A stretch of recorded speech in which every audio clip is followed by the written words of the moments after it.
And joining us now is Tim Murphy. He's a contributing writer at Mother Jones Magazine. Tim, how are you? Hey, how are you doing?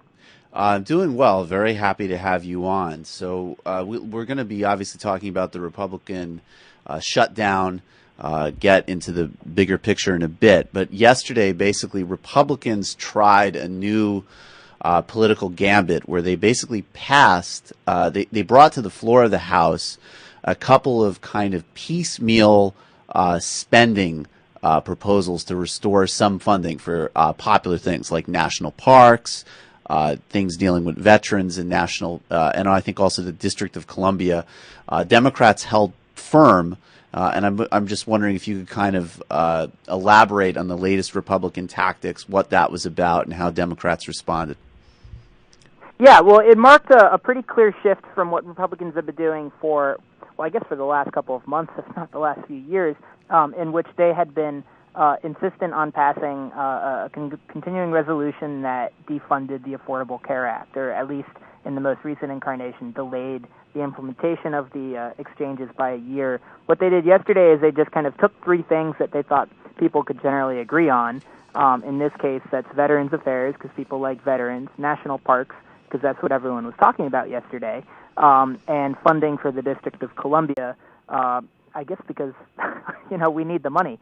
And they passed kind of clean continuing resolutions for only those three specific departments and forwarded them on to the Senate. But President Obama has been pretty clear that he's not going to just, go through 25 different continuing resolutions.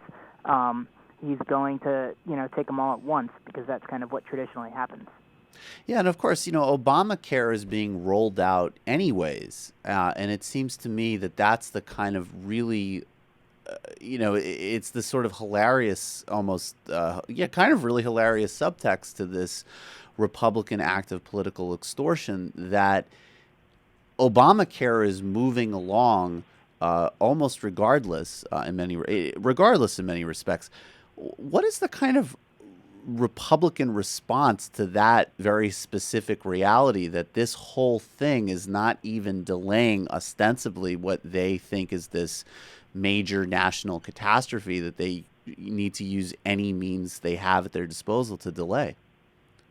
Right. I mean, that is kind of the hang up here, is that if they did, pass 25 piecemeal spending bills, they would still end up having funded the Affordable Care Act, because it's not funded through the continuing resolution. I mean, that's already been kind of paid for. Right. Congress, in a rare moment of clarity, had the foresight to do that when they signed it into law. And so ultimately, kind of what they have is you have House Republicans hoping that if they can just take the piecemeal approach, eventually, when they've kind of taken care of the popular programs, they'll be left with more controversial stuff, and then they'll have a little bit of leverage and stuff like that. And conversely, Democrats and supporters of the Affordable Care Act, I think, know that with every passing day that it's law and that people are going and visiting the exchanges and signing up, it just logistically becomes so much harder to roll that back. I mean, you can't, once somebody has joined the health insurance exchange, it's a lot more difficult to take that away than it is to just simply not implement it. Yeah, it becomes a living, breathing reality, and I think that that's where there are, even though this is a pretty radically new situation in some respects, the historical parallels between the freakouts on the right for everything from Social Security, Medicare, before implementation, and then after implementation, the reality is radically different. Yeah, and if you talked to Congressman on the Hill yesterday, a lot of what you heard, at least obviously on the Republican side, had to do with the new meme that you're hearing a lot among conservative pundits and conservative policymakers, which is that the exchanges have been a disaster. Tim Hilskamp, the arch conservative from Kansas, went on about how he had spent about 12 hours trying to sign up in the healthcare exchanges and with no luck. And of course, that means that he'd been up for about 48 straight hours or something, which is kind of hard to believe. But that's kind of the new thing, is that the websites were down, and so the exchanges are a disaster. There has never been a private sector computer launch for a private sector company where the websites have ever gone down, ever. So we all know that. Of course, my dealings with Verizon and my healthcare provider are always quite seamless. Absolutely. But that is, there's an attempt to kind of frame the rollout of the exchanges as a disaster, and I think it's laced with that fear that if it's anything but, it's not going anywhere. What does it tell you? We can get more into the kind of mentality of Republicans right now, but what does that anecdote in and of itself tell you? Other than it sounds ludicrous, the notion that a congressman has been up for 48 hours. And actually has spent personally 12 hours in front of a computer screen trying to figure out an exchange. I mean, it tells you a number of things. One is that it seems like, according to most reports, most people, even if they've had to deal with some headaches and some computer crashes, which, as you say, is no different from anything you might deal with when you're just dealing directly with Aetna, or certainly Verizon or Comcast for that matter, but somehow they've been able to figure out how to get on an exchange within an hour or two, maybe 3 hours at most. And also, what does it say to you that somebody's trying to score a PR point by basically saying, I'm not doing my job for 12 hours. I've basically shut government down and I'm tooling around on a website and acting incompetent to prove some point. What does that kind of say about the mentality that you get from the House Republicans right now? Yeah, rolling out an enormous, new federal program can be extraordinarily glitchy. And obviously Social Security and Medicare, they still have their problems, and they definitely had their problems in the early going. And it's the kind of thing where you want people to be looking at with kind of an honest, critical eye and pointing it out. And if there's something wrong with the website, that really should be fixed. But, I think what we've seen, at least kind of in the early going, is kind of this gleeful,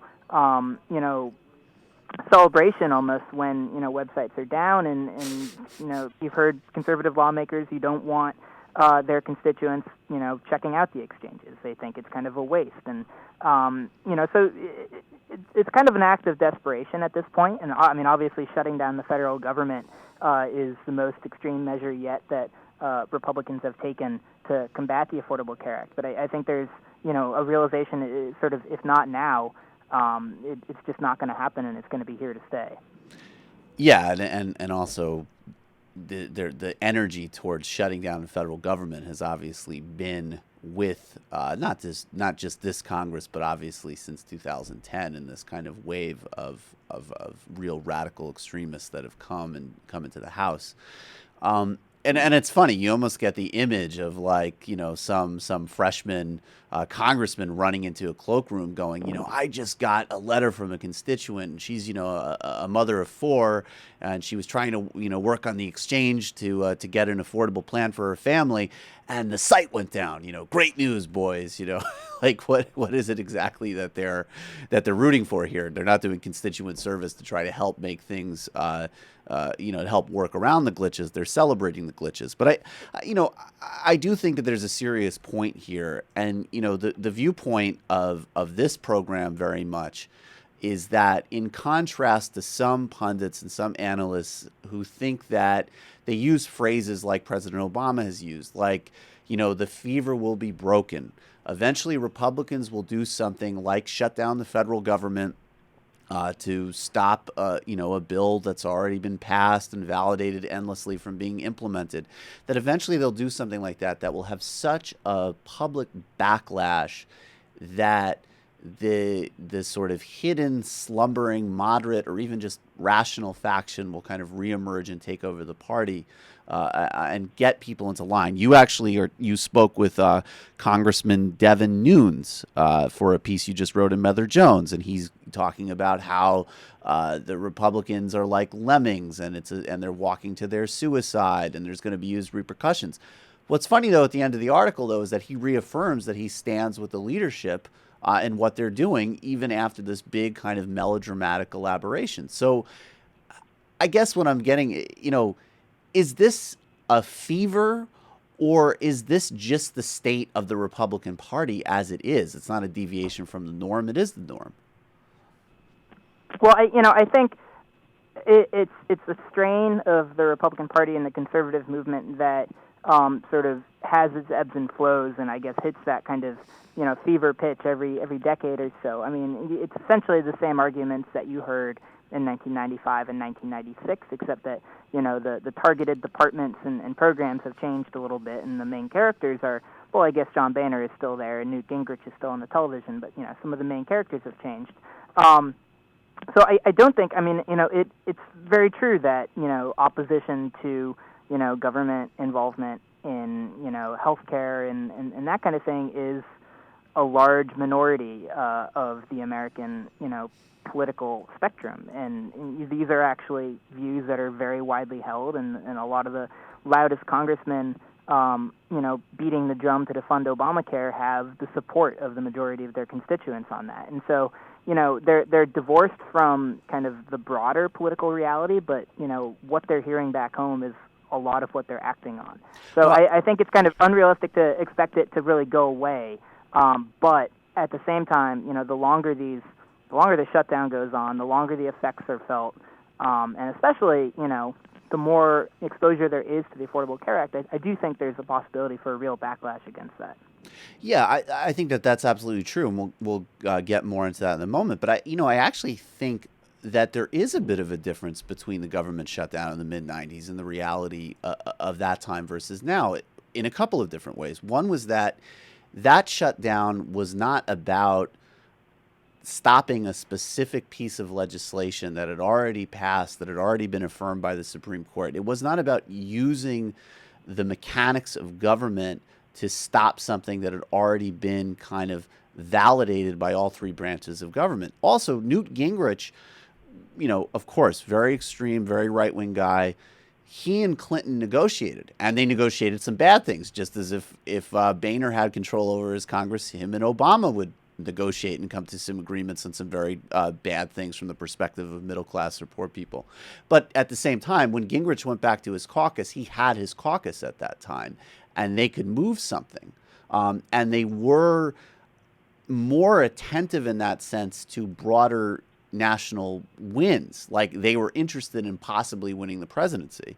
And it seems to kind of go to your other point about they're listening to their constituencies. And I think you're absolutely right about that. And when you look at the Republican Party getting smaller and smaller, in a certain sense, getting more regional, getting more isolated in some respects, as they kind of maybe almost give up on a certain type of national ambition, where does it stop? What is that incentive to turn away from that base that they're validating?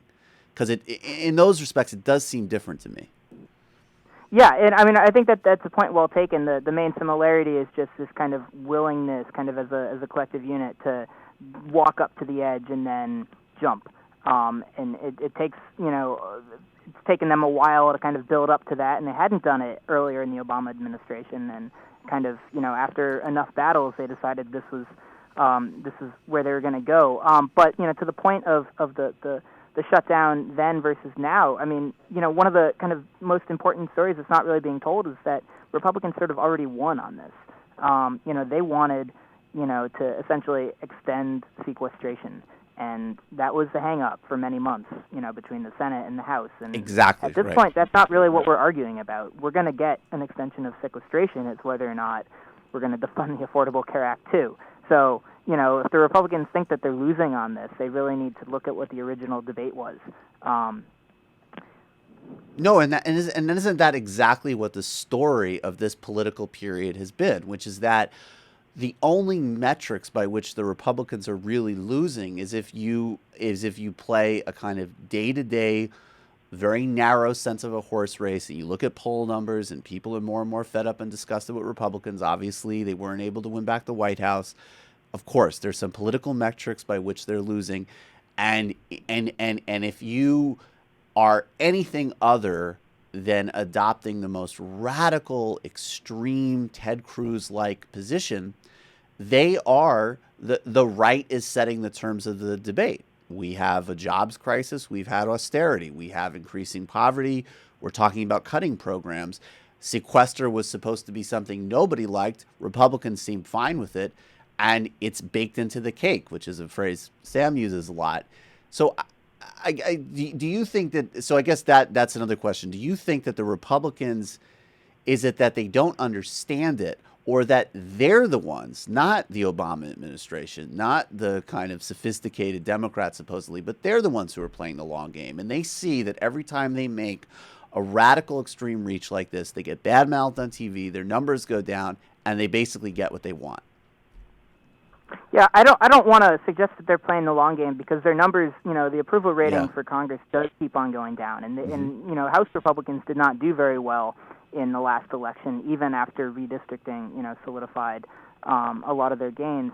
I think, to the question of kind of a shrinking base or like a shrinking geography of the party, there was a really interesting map at the New Yorker, actually, I think earlier this week or last weekend, that looked at kind of where the loudest voices for the GOP shutdown path are coming from, and where the loudest voices for not raising the debt ceiling were coming from, and they were coming from kind of the reddest possible districts and kind of the most conservative parts of the country, and so that is where you really get this kind of echo chamber that kind of doesn't recognize the gains that they've already made, doesn't really recognize that we're kind of stepping slowly toward the reality of a Paul Ryan budget as it is. And think that we just kind of need to do more and more and more. Right. So do you see any possibility? Is the Democratic response then to continue to play? Like, I think there's no question President Obama is not going to allow the Affordable Care Act is the signature domestic achievement. That is a clear dividing line, it seems to me. But I agree with you on everything else, that we're slow walking towards a Paul Ryan budget. We're having a debate about depth of cuts, depth of austerity versus investment, and sort of focusing on regenerating the middle class and dealing with poverty issues. So do the Democrats continue this pace of slow walking the Paul Ryan budget and trying to guard things like the Affordable Care Act, or is there a pivot from Democrats represented by the wing that does seem a little bit more emergent and powerful of people like Elizabeth Warren or Sherrod Brown or Bernie Sanders that might try to kind of actually stake out a genuine progressive alternative, which I guess would really leave President Obama very much in the middle, which is where he likes to be, but I'm not necessarily sure how relevant it would be over the next couple of years.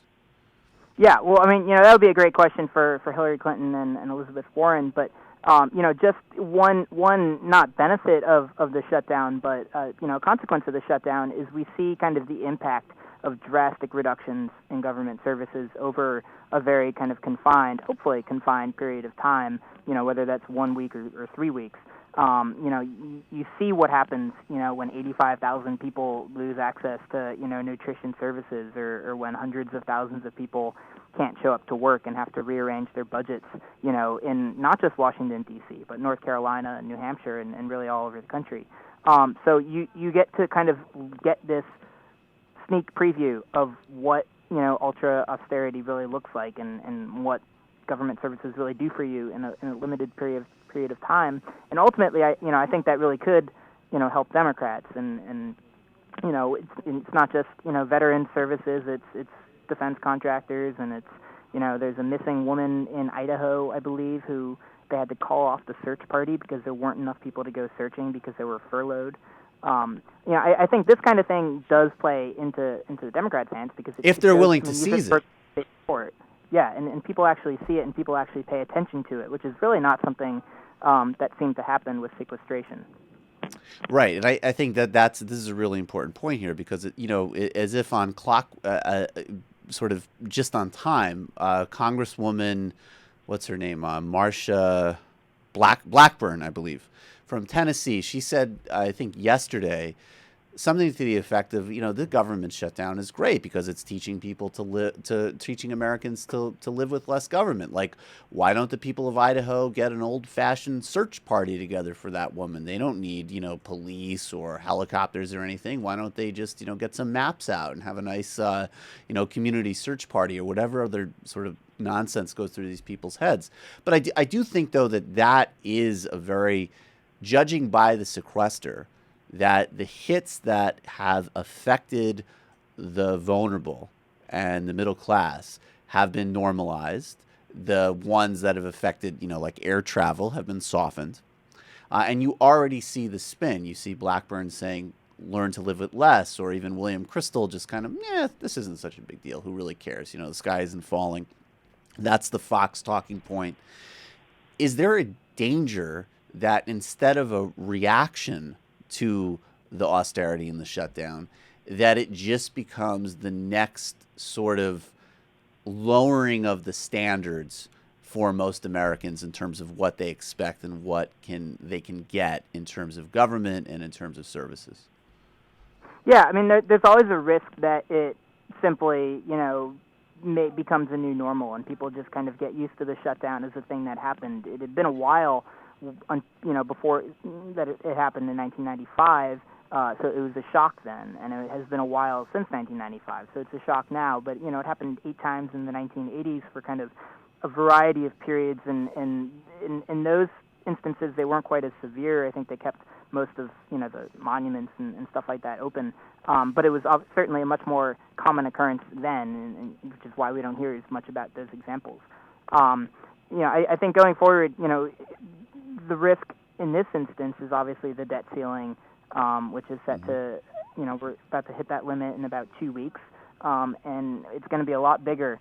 As bad as the shutdown sounds, it's going to be. That runs a risk of entering into a new recession and kind of a broader global economic crisis. And so, if that happens, I think it'll be kind of impossible to miss the severity of what's happening. Absolutely. So, and getting to that, do you think I've seen some people write that look, Boehner, the Republican leadership, they're willing to shut government down. They're willing to become profoundly unpopular. And they're very, again, if you're looking at it from just a very narrow sense of self-interest, this is how he keeps on being Speaker of the House. This is what people in most Republican districts want. So from a very narrow perspective, they're doing what's right for themselves politically, at least in the short term, or at least for the foreseeable future. But some people said, look, even John Boehner, and certainly some of the business community that backs Republicans are not going to stand for flushing the faith and credit of the United States down the toilet. I have to say, again, there's nothing in Republican behavior that would convince me that they aren't willing to take that step.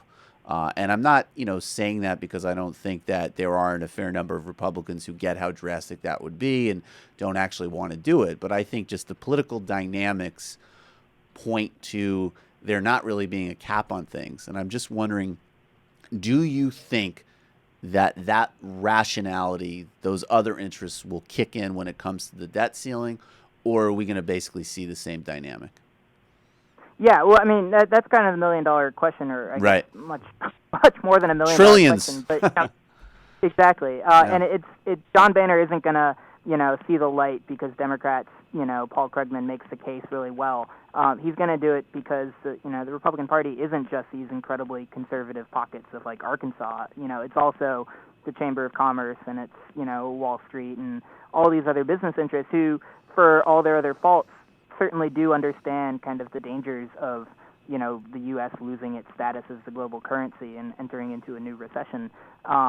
So I think that's kind of the hope, is that kind of the big money that's behind the Republican Party will be able to be a sufficient carrot to get John Boehner to bring his party on board, or at least wrangle up enough votes to join Democrats on that. So we're basically in a time where we're praying that Goldman Sachs can exert enough pressure on Republicans to save us from a global economic catastrophe. Yeah, I think Goldman Sachs owes us one. Yeah, I would agree. I think Goldman Sachs, maybe they could have even piped in to stop the shutdown. And the problem is maybe they did, and it just doesn't make a difference. So, as you say, that's the multi-trillion-dollar question. Going out into the horizon, and again, this is another, this is obviously a question that has a lot to it, and it could change, obviously. But is the Republican Party as we know it now, is this just something that demographic trends, changing voting patterns, is that basically the answer to it? That there's nothing sort of in the short term to kind of shift this basic dynamic? Yeah, I mean, and they've taken serious steps over the last couple of years to shore up, Right. the health of their party against demographic shifts, especially in places like North Carolina and in Texas with different, voting laws.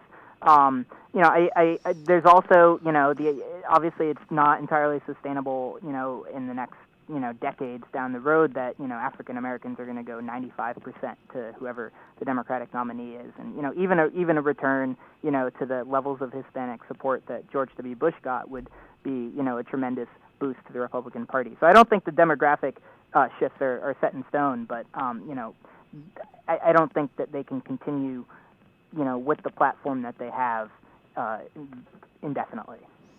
Yeah, well, we shall see. We do know how it's just so profoundly hard for them to not say horrible things about rape and Hispanic people and black people. So we'll see if they're able to restrain those impulses. And in the meantime, we'll wait and see if Goldman can save us from another global recession, which is I don't actually appreciate that irony, but it certainly is irony. Tim Murphy of Mother Jones Magazine, thanks so much for joining us on the Majority Report. Thanks for having me. No, pleasure. Oh, wow. Unbelievable. Save us, Goldman Sachs. Yeah, save it. Hey, you're our only hope. Lloyd Blankfein, as you're out there doing God's work, and I feel like I don't even have the energy to joke about that. That really is actually the situation, that we need to just bank on the same sector that have been the core of every problem in American economic, social, and political trends of the last several decades.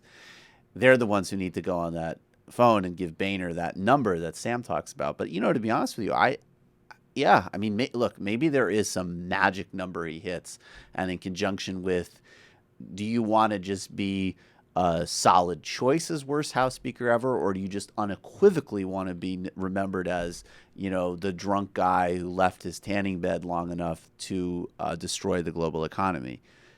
Maybe there's some type of appeal to whatever dignity he has left and a massive payoff at the end that will let him build, violate the Hastert rule again. But we shall see.